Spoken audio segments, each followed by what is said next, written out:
मुंडे साहेब होते हो गोरगरिबांचे वाली, माया आणि ममता आमचा आधार तो होता, या गरीब जनतेचा कुठे हरवला नेता, कुठे हरवला नेता, दिन दुबळ्यांची माये ही झोळी कुणी नेली। मुंडे साहेब होते हो गोरगरिबांचे वाली, असं वाटतंय मनाला देवा चरणी लीन व्हावं, माझ्या मुंडे साहेबांनी आता पुन्हा जन्मायावं।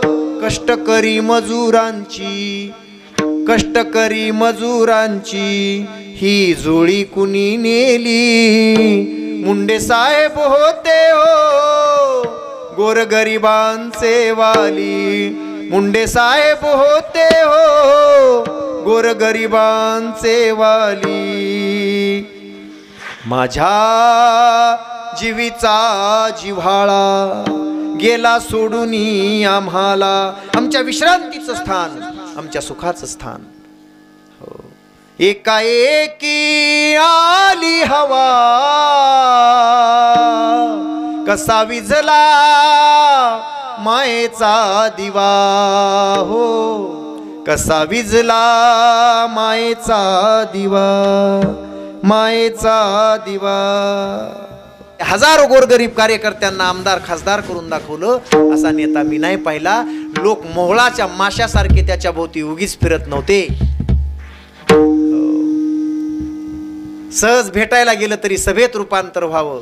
ज्यांचा कोणी वाली नाही, ज्यांचा कोणी वाणी नाही, त्यांचा हा गोपीनाथ मुंडे आहे। लोक मला विचारतात काय दिलं या गोपीनाथ मुंडेनं, म्हणून एवढे लोक याच्या मागं पळतात। काय दिलं या लोकांना या गोपीनाथ मुंडेनं? गोपीनाथ मुंडे काही देऊ शकला नाही, फक्त एक गोष्ट दिली या लोकांना, अडाणी आणि अशिक्षित लोकांना या महाराष्ट्राच्या स्टेजवर आणण्यासाठी या गोपीनाथ मुंडेनं लोकांना फक्त काय दिला असेल तर जगण्याचा स्वाभिमान दिला आणि संघर्ष दिला।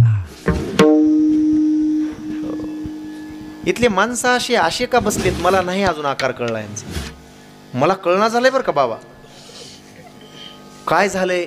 इतके म्हणजे असे बसलेत की उग समाधी लागल्यासारखी, माझं कीर्तन चांगलं व्हायलंय का उग दाबून धरून आणल्याने बसलेत हे मला काही कळना झालंय। काही जण बसतेत ते घोंगडीसाठी, सगळे उठून गेले तरी एक बसला होता, त्याला म्हणलं तू तरी का बसलास बाबा? ते म्हणला घोंगडा अडकले तुमच्या पायाखाली। तसं तर होईना झालं। एवढ्या मोठ्या उंचीचा एवढा मोठा नेता ज्या भगवान बाबांमुळे घडला, आणि आताही तुम्ही जर भगवान बाबांचं चरित्र पूर्ण पाहाल तर भगवान बाबांनी जे कार्य केलं ते कार्य पुढे चालवण्यासाठी आणि या लोकांचा उद्धार करण्यासाठी आयुष्यभर 36 वर्ष संघर्ष केला। 36 वर्ष, रात्री 2, 3, 4 कितीही वाजू द्या आलेल्या माणसाला भेटायचं। लोक म्हणायचे आम्हाला, मी गेलो शिवाजी चौकामध्ये यशश्री बंगल्याजवळ गेलो, इकडून तुमच्याकडून येणारे लोक काही शेतकरी साधारण छोटेसे कामं घेऊन आलेले असायचे। मी म्हणलं बाबा काम झालं का, भेटलात का? हो भेटलो महाराज। काम झालं का? होईल नाही तर जळल तिकडं काम, कामाचं काय 1-2 लाख रुपये जाऊ द्या। पण एवढ्या उपमुख्यमंत्री असलेल्या माणसानं माझ्या पाठीवर हात टाकला आणि बाबा कुठून आलात म्हणून विचारलं, जेवलात का म्हणून विचारलं, कोण कुणाला विचारले महाराज? हो अशी छाती फुगल्या म्हणायचा माणूस तो माझी, मला गरज नाही त्या पैशाची माझ्या कामाची। एवढ्या मोठ्या माणसानं आमच्यासारख्या फाटक्या माणसाला विचारावं। कोणीही लोकनेता उगीच होत नसतो, लोकनेता होण्यासाठी हे गुण लागतात आणि ते गुण भगवान बाबांपासून आलेले आहेत।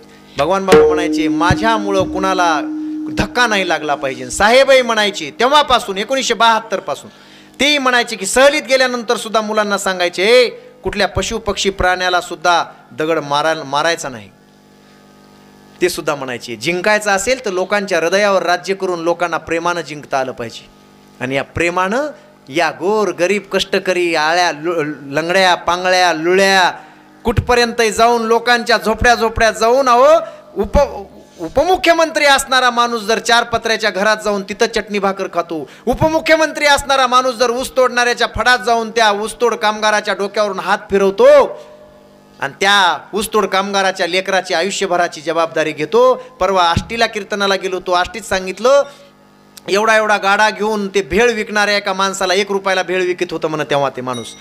भेळ विकणाऱ्या माणसाचा भेळ साहेबांना आवडला आणि साहेबांना त्याला विचारलं. ते लोक म्हणले म्हणे खूप सुंदर भेळ बनवतो हा, अगदी खमंग. साहेब म्हणले की मलाही खाऊ द्या. आणि त्या बैठकीत बसल्या बसल्या तो भेळ खाल्ल्यानंतर, बाबा ऐका, प्रत्यक्ष माझ्याकडे रेकॉर्डिंग आहेत त्या सगळ्या त्या लोकांच्या. ते लोक तिथं सांगत होते की त्याला सांगितलं की बाबा एवढी गरिबी, एक मोठं दुकान टाक ना. तो म्हणला साहेब दररोज 100-50 रुपये कमावतो, लेकरा बाळांना तो खर्च करतो, 4 पत्र्याची खोली आहे साहेब, काही नाही माझ्याजवळ. साहेब म्हणले तुझ्या दोन्हीही मुलगा आणि मुलगी दोन्ही लेकरा बाळांना नोकरी लागण्यापर्यंतचा खर्च मी दरवर्षी माझ्या ह्या कार्यकर्त्याकडून तुला पुरवला जाईल. ते मला वाटते राख नावाचे कार्यकर्ते, तर त्यांच्यातर्फे तुला पुरवला जाईल. साहेब 2014 पर्यंत होते. 2013ला त्याच्या पोराला नोकरी लागली. आता शिरूरला आहे तो पोरगा आणि मुलीला सुद्धा नोकरी लागली. तोपर्यंत त्या भेळवाल्याला त्याची जात विचारली नाही, त्याची पात विचारली नाही, त्याचा धर्म विचारला नाही. फक्त एक गुणी माणूस आहे, गरीब माणूस आहे. इथपर्यंत ज्या माणसाची नजर असते आणि इथपर्यंत जाऊन जो माणूस ज्यांना सहकार्याने मदत करतो आणि आपलं समजतो, इथं कशाचाही उल्लेख नसतो. तर ती माणसं, आणि आता साहेब गेल्यानंतर बाबा तो माणूस 2-3 दिवस चूल न पेटविता उपाशी होता घरामध्ये. आणि त्याची लेकरं आज सुद्धा उपकार समजतात की साहेबांनी मदत केली नसती तर आमची लेकरं नोकरीला लागली नसती. केज ते परळी रस्ता चालू होता काम आणि त्याच्यावर खडी फोडणारी वडार समाजाची बाई होती. प्रत्यक्ष घडलेल्या घटना आहेत, अशा कितीतरी सांगेन मी तुम्हाला. त्याच्यासाठीच फिरतोय गेली 5 वर्ष. कोणाच्याही पायावर मस्तक ठेवायला आणि कोणालाही झुकायला आम्ही तयार नाहीत. नाही नाही नाही नाही नाही नाही. आणि ती बाई वडार समाजाची, तिचं पोरग MBBSला लागलं पण प्रायव्हेटमधून लागलं, OBC मधून लागलं. आणि तिला 8 लाख रुपये भरायची वेळ आली. तिच्याजवळ 8 रुपये नाहीत महाराज, 80 रुपये नाहीत तिच्याजवळ. रोज रोजगार करणारी 20 रुपये रोजाने त्यावेळी 2006-07ची गोष्ट आहे. आणि लोकांनी सांगितलं की आज आदरणीय गोपीनाथरावजी मुंडे साहेब इथून यायलेत, तिकडून यायलेत, परळीला चाललेत. सगळे लोक त्या गावातले एकत्र आले. तिथं खडी फोडणारी ती बाई वडार समाजाची, ठिगळाचं लुगडं घातलेलं, ते पोरगही खडी फोडायले, तिची मुलगी खडी फोडायले. तसल्या उन्हामध्ये वैशाखाचा महिना होता. साहेब तिकडून आले आणि साहेबांनी तिकडून आल्यानंतर लोकांनी असे पुष्पहार घेऊन साहेबांच्या गाड्या तिथं थांबवल्या आणि साहेबांना पुष्पहार घालतात तेवढ्यात ती बाई हात जोडून गेली. मी ऐकले साहेब, लोक म्हणतात की गोरगरिबाचा वाली आता सध्या कुठला नेता असेल तर गोपीनाथराव मुंडे साहेब आहेत. तुमचं नाव ऐकलंय. ज्याचा कोणी वाली नाही, ज्यांचा कोणी वाणी नाही, त्यांचे तुम्ही आहात साहेब. माझ्या कुळाचा उद्धार होईल साहेब. माझं पोरग MBBSला नंबर लागलाय पण 8 लाख कुठून भरणार का? आम्हाला शेत ना पोत काय आहे आमच्याजवळ, कोण देईल आम्हाला पैसे? जर एवढा उपकार तुमचा झाला आणि माझं पोरग जर MBBS डॉक्टर झालं तर जन्मोजन्मी तुमचा उपकार कधी विसरणार नाही. लगेच सांगितलं, ए उपाध्याय आण रे ती गाडीतलं चेकबुक आणलं. महाराजांना 8 लाखाचा खरखर चेक लिहून बाईच्या हातात दिला. असा नेता तुम्हाला या जगात, या भारतात सापडणार नाही. तिथल्या तिथं इतक्या गोर गरीब कष्टकरी मजुराचा मायबाप. म्हणून लोक त्या बाईनं अजूनही फोटो ठेवलेला आहे आणि रोज देवाच्या आधी ती साहेबाचं दर्शन घेते. अशी किती उदाहरणं सांगू तुम्हाला. माझ्याजवळ 57-58 झालेत आत्तापर्यंत, अशी आहेत. रेकॉर्डिंग आहेत त्या, मी नाही, त्या लोकांनी सांगितलेल्या रेकॉर्डिंग आहेत मोबाईलमध्ये. आता जेवताना ऐका, तुम्हाला ऐकायचे असतील तर. मला जीव घाला आणि ऐका. ह्या प्रत्यक्ष घडलेल्या कथा आहेत. प्रत्यक्ष ह्या कुठल्या पुराणातल्या कबंदाला 12 कोसाचे हात होते, लय रुची देऊन सांगतात माणसं. त्याचा ना आमचा काय संबंध आहे? आता काय संबंध आहे? अरे ज्याचा संबंध आहे ते बघा. एवढं सहकार्य गोरगरिबांना करणारा. आणि त्या बाईचा मुलगा डॉक्टर झाला. ती म्हणत होती, साहेब तुम्ही मदत केली नसती तर माझ्या पोरांना आयुष्यभर खडी फोडली असती. एवढं मोठं पद दिलंय, एवढं मोठं प्रतिष्ठा दिली तुम्ही आम्हाला, जन्मोजन्मी तुमचा विसर आम्हाला कधीच होणार नाही. असे कितीतरी लोक आहेत रोज ज्यांचं दर्शन घेतात. पण 4-4 खात्याचा मंत्री होऊन सगळ्या लोकांना, एवढा मोठा लोकनेता, काय लोकांनी सहकार्य दिलं, काय लोकांनी आपुलकी दिली, काय प्रेम दिलं. एवढा मोठा नेता, हिमालयासारखा नेता या महाराष्ट्रातल्या या गोरगरीब 18 पगड लोकांनी तयार केला. पण खेळभांड्याच्या खेळासारखा त्या लहान लेकरांनी एक बंगला तयार करावा. कशाचा? कपटाचा बंगला तयार करावा. वारं यावं वावटळण तो उडून जावा. तसा अचानक 2 जून पासून लोकांनी, आम्ही सगळ्यांनी, तुम्ही एवढा मोठमोठे हजार हजार रुपयाचे घेऊन ठेवले होते. 4 मंत्रालय मिळालेत, 25,000 कोटी रुपये वर्षाला, याचा मी मालक झालोय म्हणून गेले होते चौंडीला भाषण करून, पुण्यश्लोक अहिल्यादेवींच्या तिथं. आता 25,000 कोटी रुपयाचा मी मालक आहे, 4 खाते माझ्या हातात आहेत. आता मला सगळं आपल्या या भागाचं सोनं करायचंय, महाराष्ट्राचं सोनं करायचंय म्हणून तिथून जे गेले साहेब. आणि लोकांनी 2 तारखेला हार आणून ठेवले. जे हार साहेबांच्या स्वागतासाठी आणले होते, कोणाला वाटलं नव्हतं की तेच हार साहेबांच्या अंत्ययात्रेसाठी वापरावे लागतील, श्रद्धांजलीसाठी वापरावे लागतील. दुर्भाग्य आहे आमचं. 10 वर्ष तरी असा नेता अजून या महाराष्ट्राला हवा होता. ही राजकीय परिस्थिती अशी राहिली नसती, सामाजिक परिस्थिती अशी राहिली नसती, जाती जातीतलं तेढ असं राहिलं नसतं.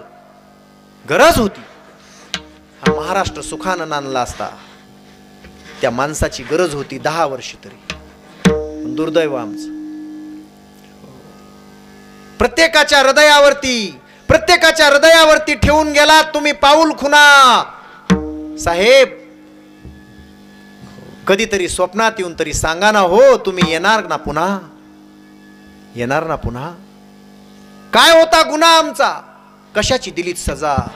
काय होता गुन्हा आमचा, कशाची दिलीत सजा? राजकारणाच्या पटावरून आमचा राजाच झाला वजा. आता आम्हाला दरवाजा राहिला नाही, आता आम्हाला कुणाचं दार राहिलं नाही. रात्री बेरात्री जाऊन आमच्या समस्या मांडायला कोण राहिलंय हो? कोण राहिलंय आपुलकीनं आमच्या पाठीवरून हात फिरवणारं कोण राहिलंय? म्हणून गावच्या हजारो तरुणांनी, बाप मेला स्वतःचा तरी सुद्धा मिशा आणि दाढी काढली नव्हती, डोक्याचे केस काढले नव्हते. पण साहेबाच्या 10व्याच्या दिवशी मी त्या गोपीनाथ गडावर होतो, जिथं समाधी आहे आज साहेबांची. त्या गोपीनाथ गडावर हजारो लोक, हजारो तरुण आले होते की मुंडन करून आले होते. आम्ही काही लोकांना विचारलं हे काय, ते म्हणाले आमचा बाप गेला. आणि जास्तीत जास्त तुमच्या विदर्भातून होते. अहो, राजकारणाच्या पटावरचा आमचा बापच गेला, आमचं काय राहिलंय आता? कुणाकडे बघायचं आम्ही? असं व्यक्तिमत्व हजारो वर्षात एकदा निर्माण होतं. लाख गेले तरी चालतील, पण लाखाचा पोशिंदा नाही गेला पाहिजे. आणि अचानक 3 जूनला सकाळी 7:45-8 वाजता बातमी येऊन धडकली, महाराज हजारोंच्या हृदयाचा ठोका चुकला. हे असं कसं होऊ शकतं?